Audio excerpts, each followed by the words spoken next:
Bye.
everybody see the screen and hear us?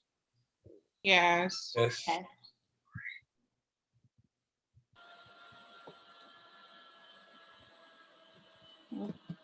Okay, so the talk today is about management of melanoma One skin second, cancer. Colleen, 1 second, one second. Let me Sure. introduce you. Okay. Oh, you. So, All we'll right. introduce you in a minute. Okay, go ahead. Welcome everyone to our monthly meeting of the Cancer Society. We normally have an educational meeting every second Tuesday of the month. We probably will break for the summer after this meeting tonight, but we'll see. More than likely, yes. And we just came off a weekend where we had our virtual ball, and again, I must give thanks to the ball committee. They did an excellent job and put off a great event. And you'll hear more about the amount of funds we raised for the Cancer Society once we get things finalized. But tonight we have with us, speaking on melanoma and skin cancer, Dr. Colleen FitzCharles. Dr. FitzCharles is a plastic and reconstructive surgeon who was the first Bahamian-born female to become a consultant surgeon in the Department of Surgery at the Public Hospital Authority. She's also the first and only female plastic surgeon in the Bahamas.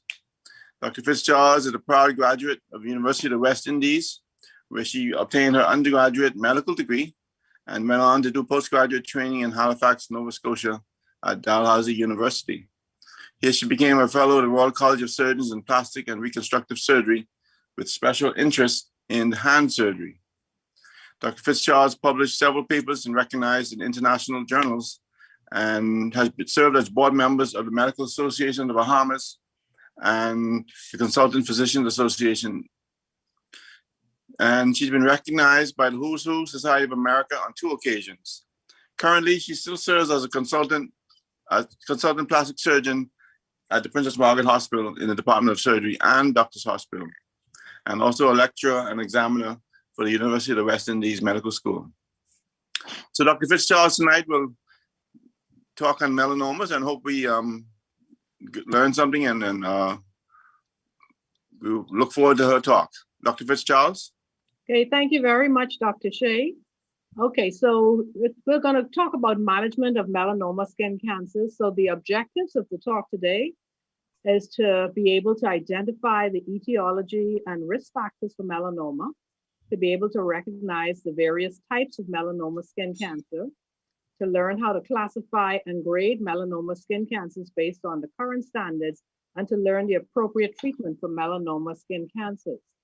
So I have no disclosures. All right, so the skin is the largest organ in the body, and the skin functions to protect us from heat, against injury, and against infection. It also helps with temperature control. It stores water, fat, and vitamin D.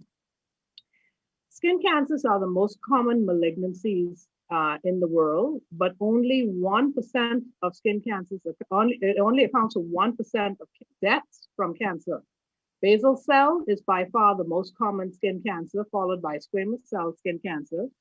Melanoma only accounts for about 3 to 4% of all skin cancers, but it causes about 75% of the deaths that are caused from skin cancer. So just a bit of anatomy about the skin so that we can understand a little bit about melanomas. The skin has 2 layers, the epidermis and the dermis. And the skin cancers usually begin in the epidermis layer. There are 3 main cells that cause cancer: squamous cells, basal cells, and melanocytes. And if you can see, I don't know if you can see my pointer, but melanocytes are at the basement membrane of the epidermis, as well as the basal cells. So melanoma usually starts as a abnormal area. So it starts with a mutation, a dysplastic type lesion, and then in the deepest layer of the epidermis, and then it grows. And we'll go over the types of melanomas and how they grow. Okay, another thing we need to understand too is the skin classification and which people are more prone to get melanomas. So Fitzpatrick's came up with a classification of skin in order to differentiate who is more prone to skin cancers. So, and there are 6 types. So type 1 is pale white skin. It always burns, never tans. Type 2 is white skin. It usually burns and tans with difficulty. Type 3, white skin, sometimes mild burning, but it tans average.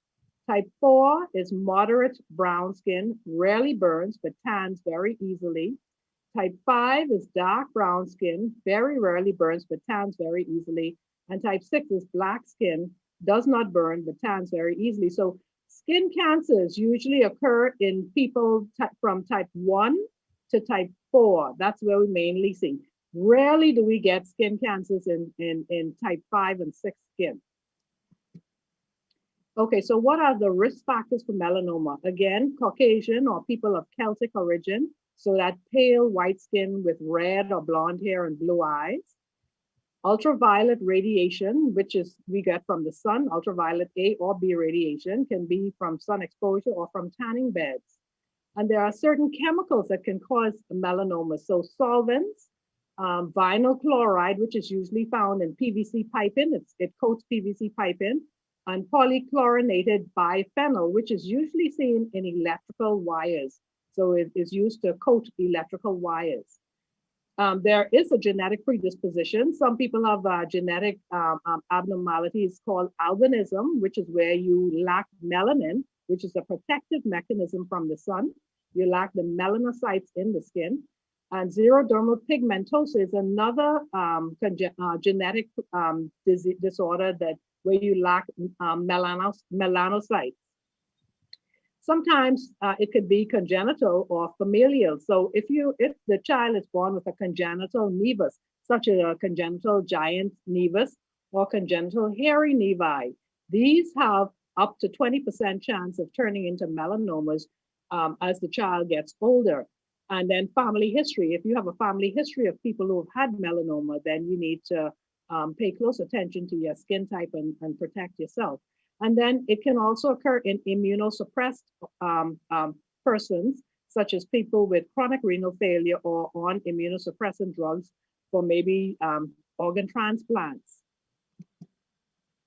Okay, so there are various types of melanomas, and these are the main types. So superficial spreading melanoma, nodular melanoma, lentigo maligna melanoma, acral lentiginous melanoma, and amelanotic melanoma. Now, amelanotic melanoma is very similar to nodular melanoma, and we'll go through those types right now.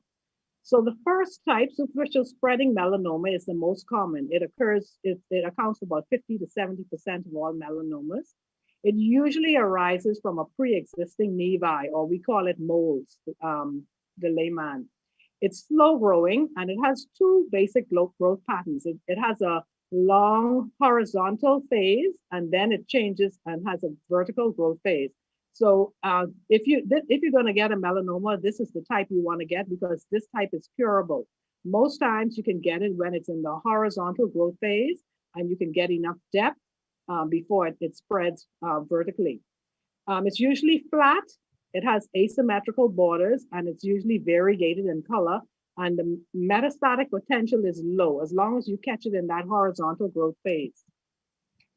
Nodular melanomas, this accounts for about 15 to 30% of cases, and this is more aggressive. It's very rapidly growing, and it usually starts de novo, so it'll just start like that. Nothing, no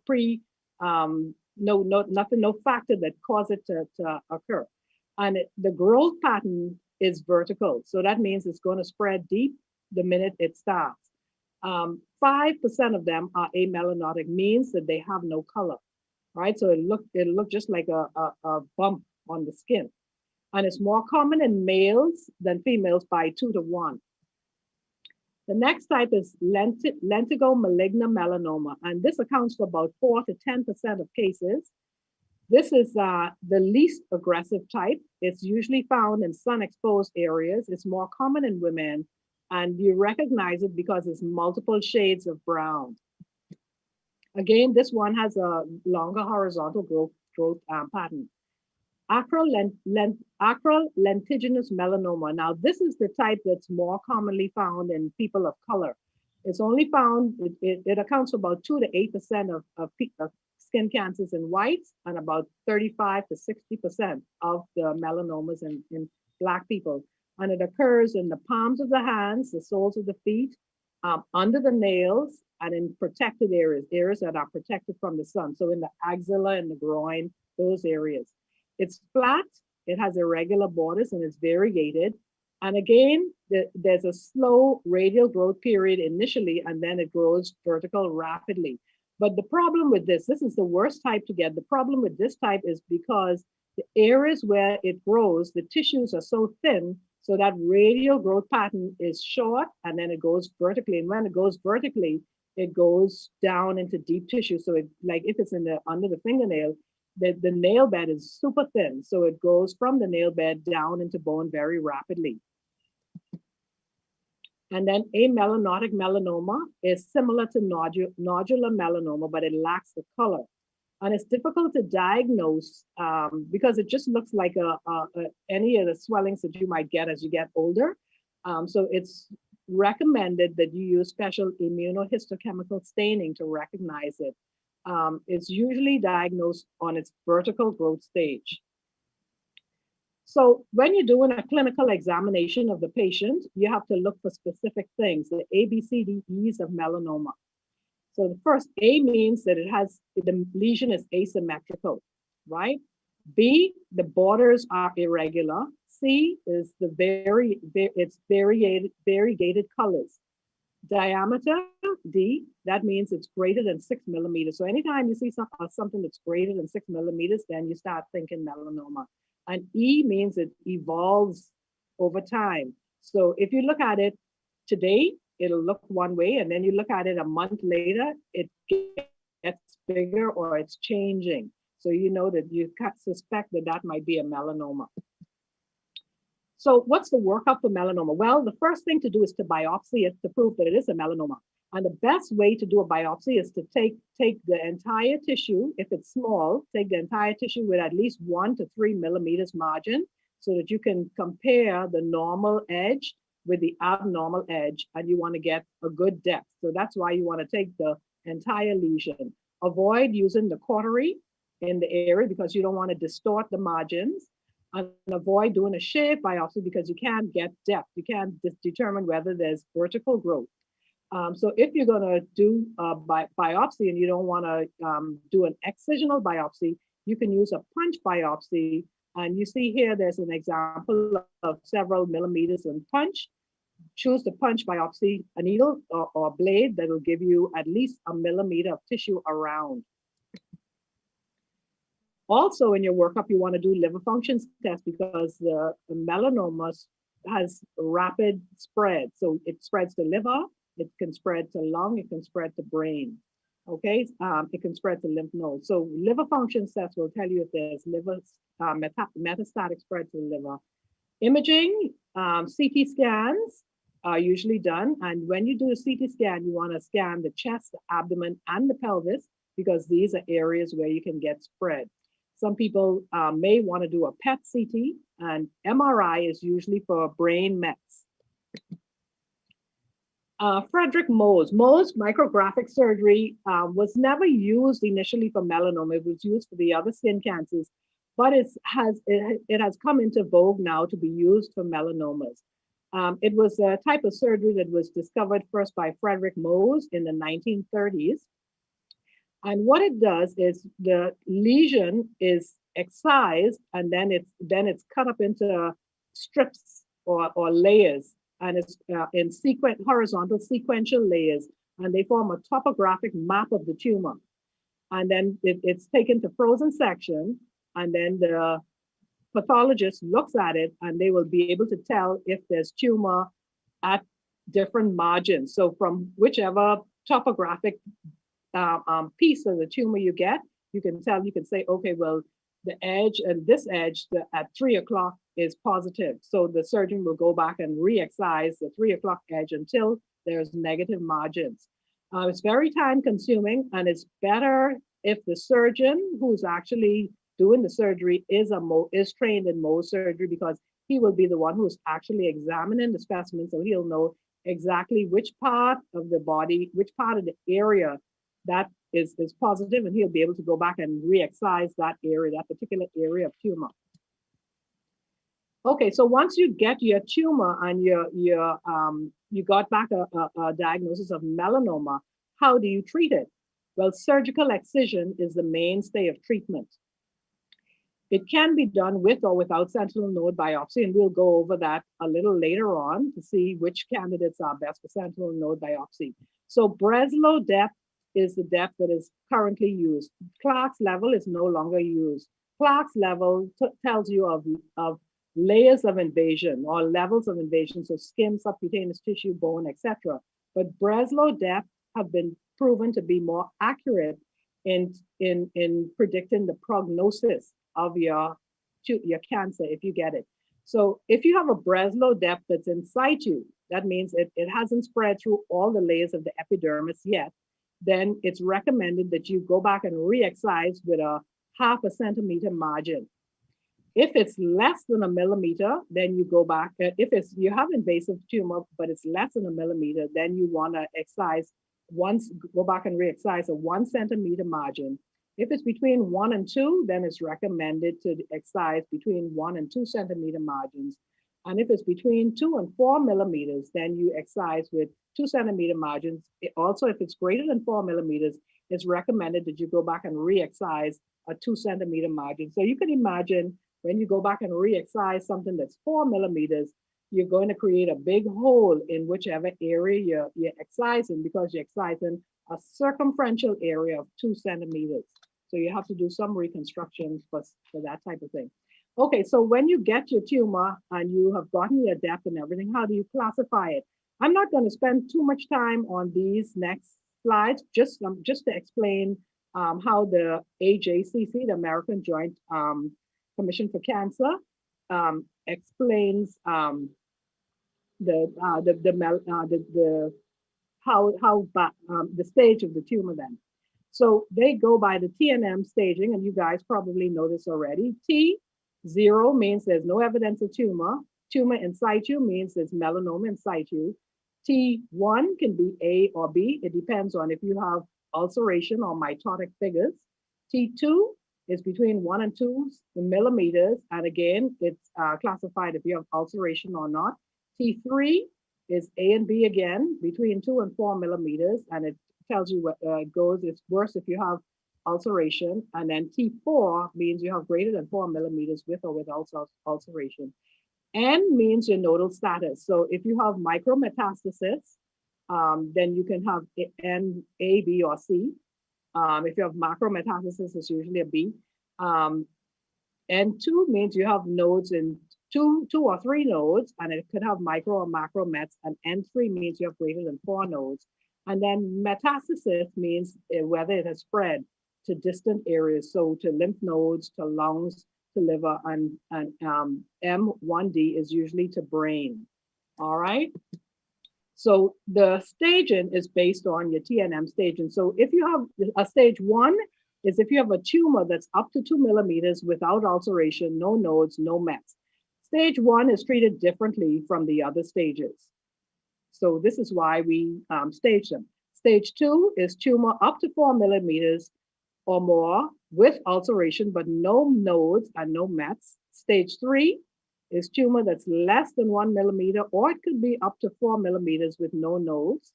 And stage 4 is any stage with any nodal stage and any mets. So they're treated differently.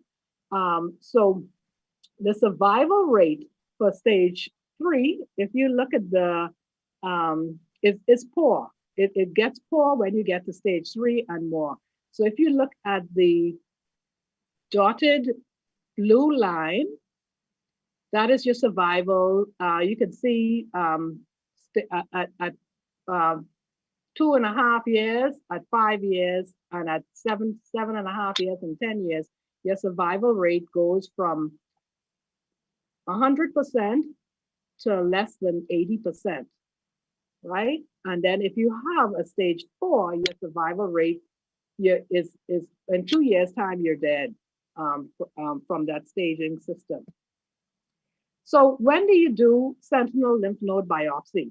Well, there are recommendations. So if your tumor is less than 7.75 millimeters and you have no mitotic figures, or less than 1 mitotic figure per millimeter square, you don't have to do sentinel lymph node biopsy. But if you have more than 1 mitotic figure per millimeter square, then you can consider doing a sentinel lymph node biopsy.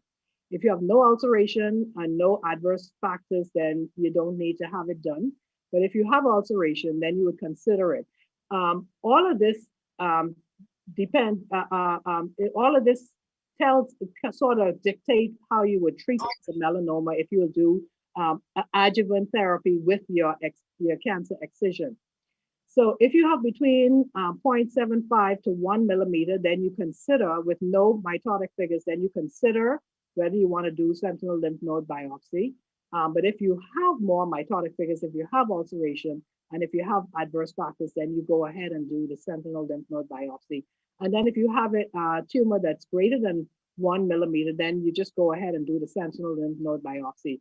And usually with the sentinel lymph node biopsy, a dye is injected into the tumor area, and then the dye is given time to progress through the nodal system.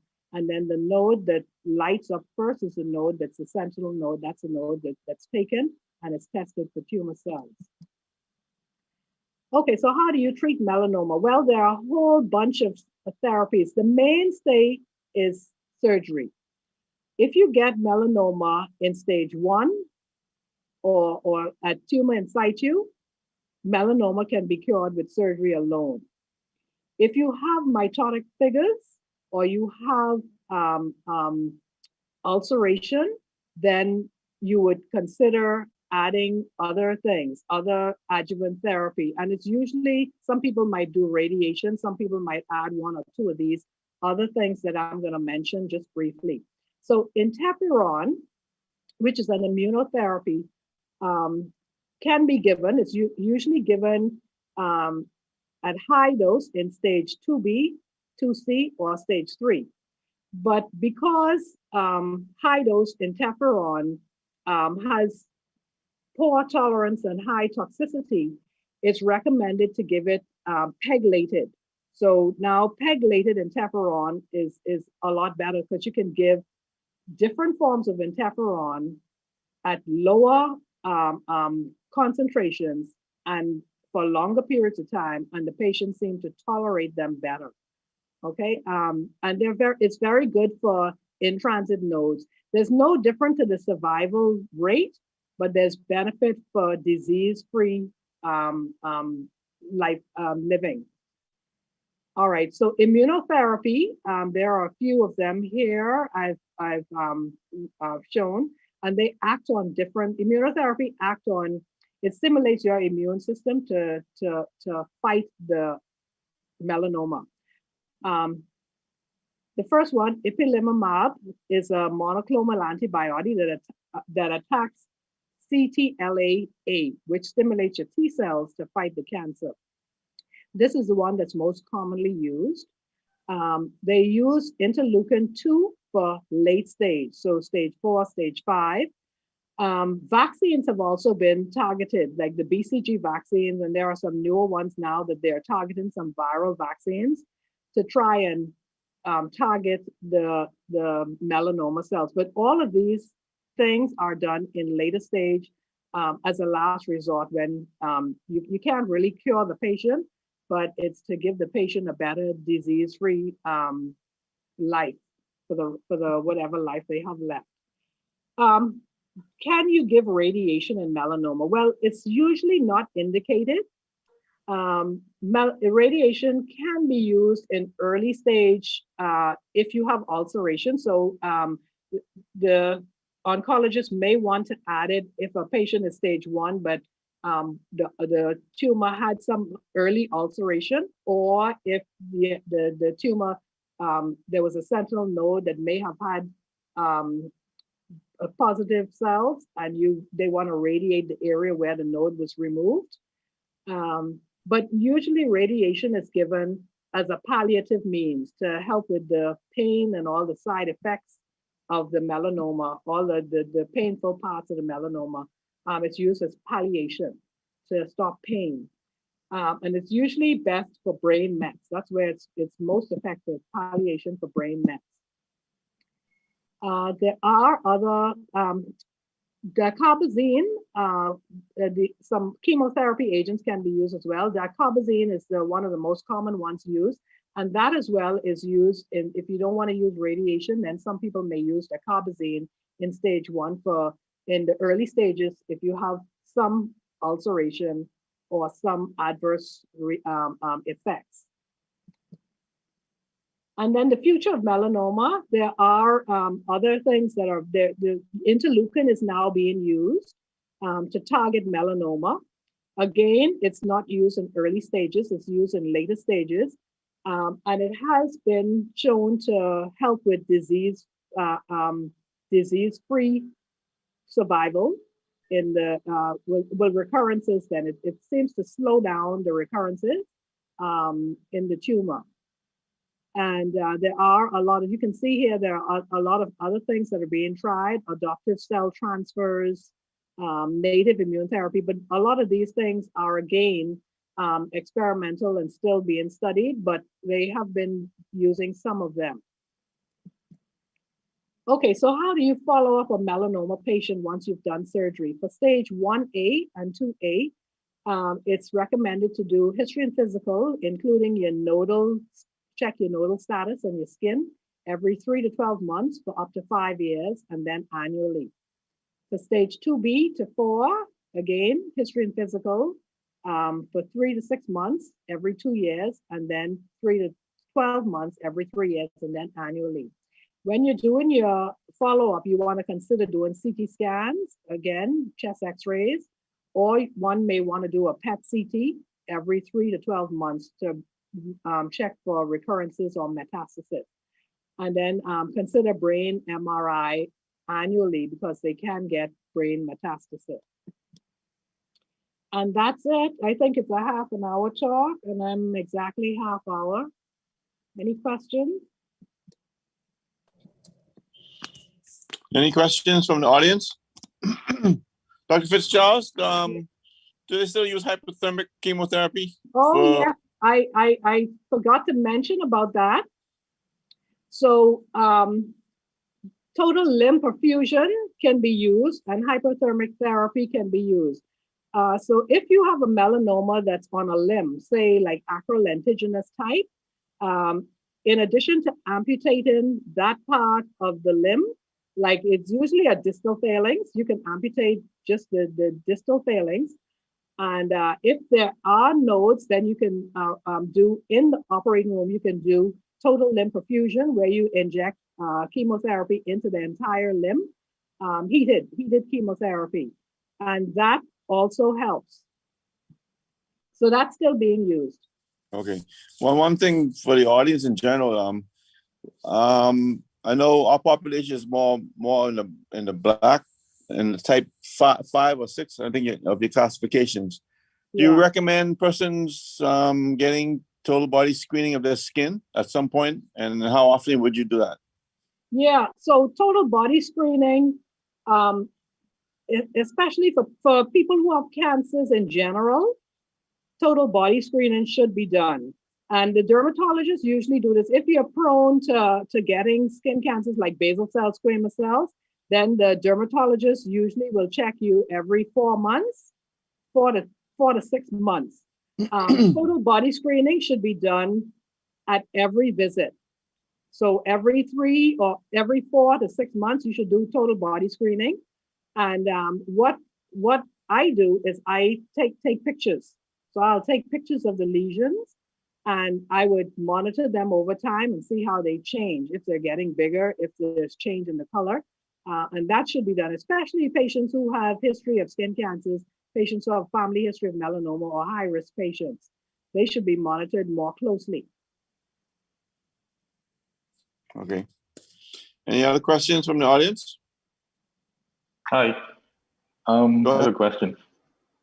When do you want, or when would if you have a lower limb melanoma, when would an inguinal lymph node lymphadenectomy be required? And how do you decide when to do a superficial versus a deep. Okay, so if your sentinel node comes back positive, then it's recommended that you do lymphadenectomy. If your sentinel node is not positive, then but the tumor was an ulcerative type, then it's recommended that you excise the tumor, excise the node, and as I said before, some people will give dacarbazine, or some people may do radiation in the area of the node. Before you move on, we have a lot of non-medical people here.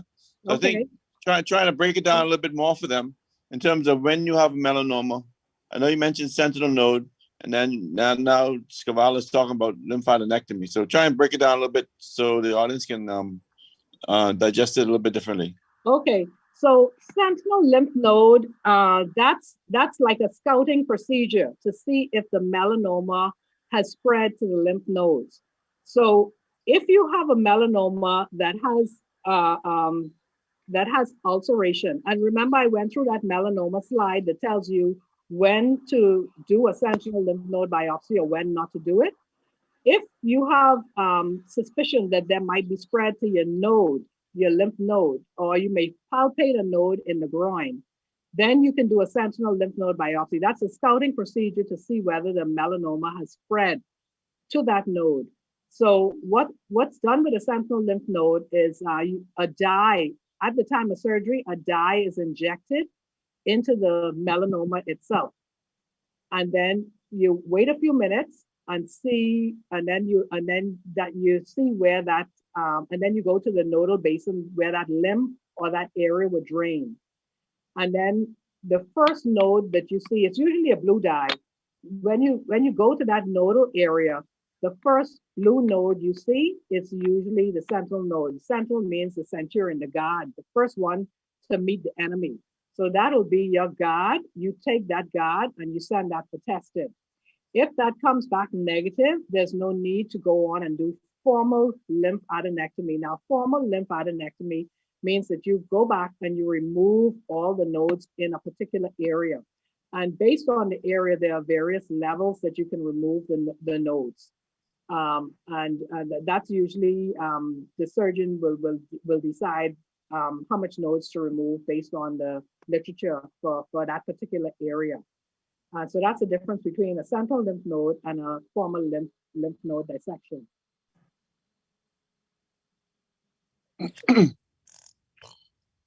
One question for me again. We see a lot of advertisements on TV about using sunscreen. Okay.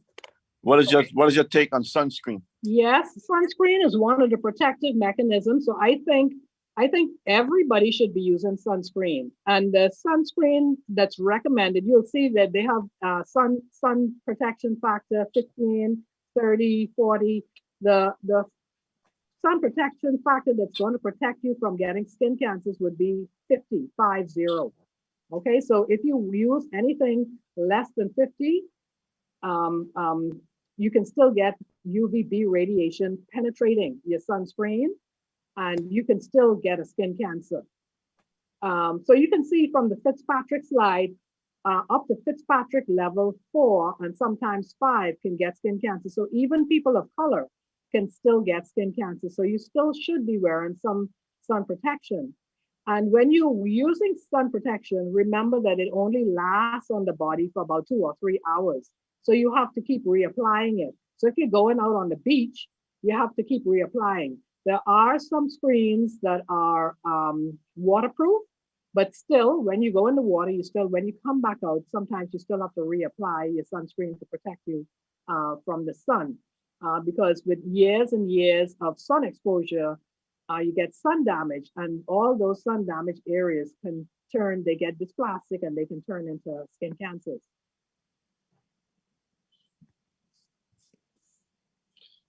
Any more questions from anyone? Anybody? Anything? I have a question. It's not necessarily, I guess, related to melanoma, but of late, I seem to see a lot of people around that have this, I guess it's some type of disorder where it's Black people who have lots of like white patches in their skin. I guess it's some pigmentation issue going on. What causes that? And do those conditions lend more readily to skin cancers?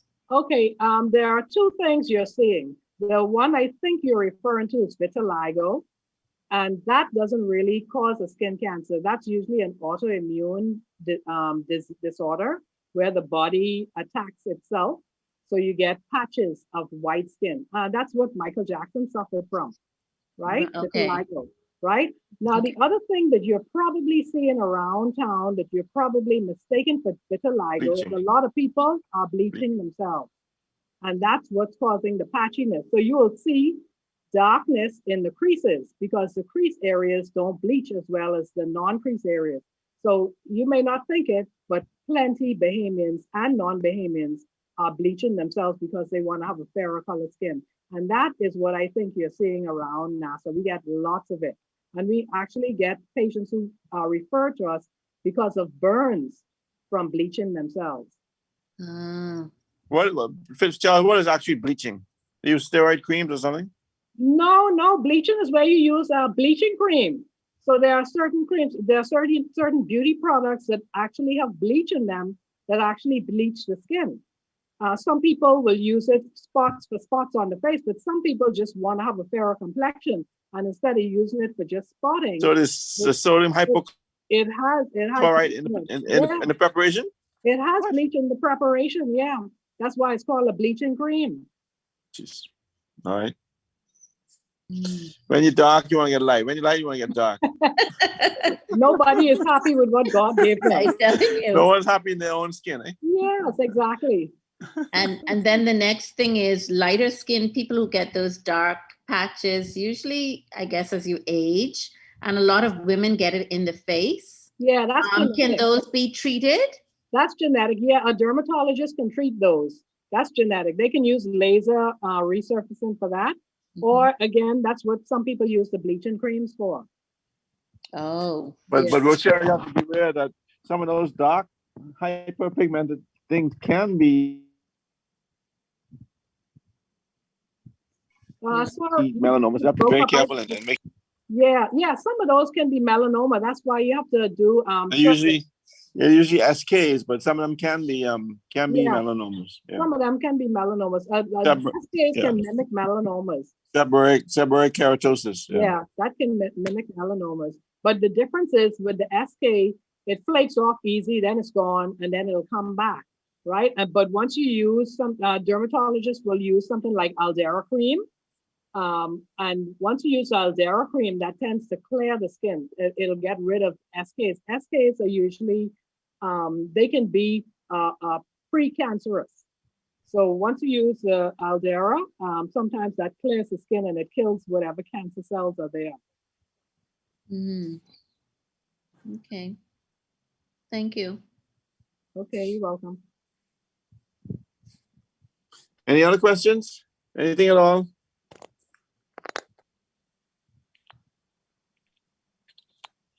Okay, Dr. FitzCharles, no more questions there. But again, I thank you for putting on this talk on melanoma.